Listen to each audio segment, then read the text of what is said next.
राधे राधे दोस्तों, आज का दिन कुछ खास था और सोचा आपसे शेयर करूं। सबसे पहले बात यह है कि सावन का महीना चल रहा है और इस महीने की एक अपनी अलग ही महत्वता है और पवित्रता है। मैं रोज सुबह जल्दी उठती हूँ और उठते ही सबसे पहले हाथ जोड़कर भगवान को प्रणाम करती हूँ और फिर पूरे घर में झाड़ू लगाती हूँ। मेरा मानना यह है कि मन की पवित्रता के साथ साथ आपको घर की पवित्रता का भी ख्याल रखना चाहिए और उसकी साफ सफाई भी करनी चाहिए। तो मैं सबसे पहले झाड़ू लगाती हूँ, घर के एक एक कोने को अच्छे से क्लीन करती हूँ। घर की क्लीनिंग के बाद मन को एक अलग ही शांति मिलती है। उसके बाद मैं फ्रेश होके ब्रश वगैरह करके सबसे पहले अपनी अलमीरा ओपन करती हूँ और उससे कपड़े निकालती हूँ। नॉर्मली मेरा रूटीन ऐसा होता है कि मैं सारे काम निपटाने के बाद ही नहाती हूँ, लेकिन सावन भर तो मैं सबसे पहले नहा करके, क्योंकि बिना पानी पिए आपको पूजा करनी होती है, तो इसीलिए मैं सबसे पहले नहा धो करके रेडी होकर के मंदिर ही जाती हूँ। मंदिर जाने से पहले मेरी एक छोटी सी जिम्मेदारी होती है, वो है मुझे मेरी बेटी को स्कूल के लिए रेडी कर, जैसे कि उसको यूनिफॉर्म पहनाना, उसके बाल बनाना और उसके लिए टिफिन रेडी करना। सारी रिस्पॉन्सिबिलिटी मेरे लिए कंपलसरी है, पता नहीं क्यों, लेकिन उसके लिए सब कुछ रेडी करने के बाद उसके चेहरे पर एक मुस्कान देख कर ना दिन की सारी थकानी जैसे दूर हो जाती हो। तो रेडी करने के बाद मैं खुद रेडी होती हूँ, मुझे भी रेडी होकर के मंदिर जाना होता है, घर में पूजा करनी होती है। खुद रेडी होने के बाद मैं और मेरी बेटी दोनों निकल पड़ते हैं फूल और बेलपत्र तोड़ने। फिर मैं बारी बारी बेलपत्र तोड़ती हूँ और अपनी बेटी को प्लेट पकड़ा देती हूँ, वो भी मेरी हेल्प करती है इस काम में। बेलपत्र और फूलों का पेड़ अलग अलग है, थोड़ी सी डिस्टेंस पे है, तो मैं पहले बेलपत्र तोड़ लेती हूँ, उसके बाद फिर मैं फूल तोड़ करके लाती हूँ और इसमें भी मेरी बेटी मेरी पूरी सहयोग करती है कि सावन में ये छोटी छोटी सी एक्टिविटी भी एक रिचुअल बन जाती है।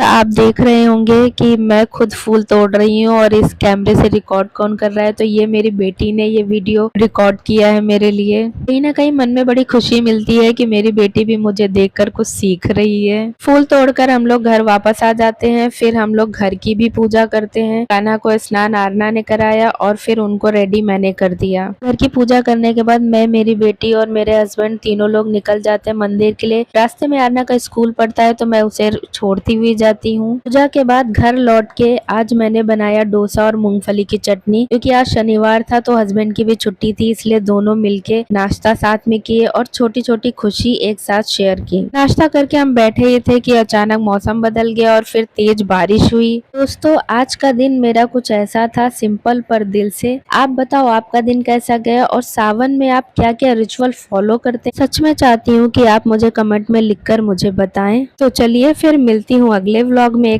अगर आपको मेरा ये छोटा सा व्लॉग पसंद आया हो तो लाइक जरूर करना और अगर चैनल पर नए हो तो सब्सक्राइब भी कर लेना, क्योंकि यहाँ हर दिन नई कहानी होती है, एक माँ की, एक पत्नी की और एक भक्त। अगले व्लॉग में एक नए वीडियो के साथ, तब तक के लिए हर हर महादेव एंड राधे राधे।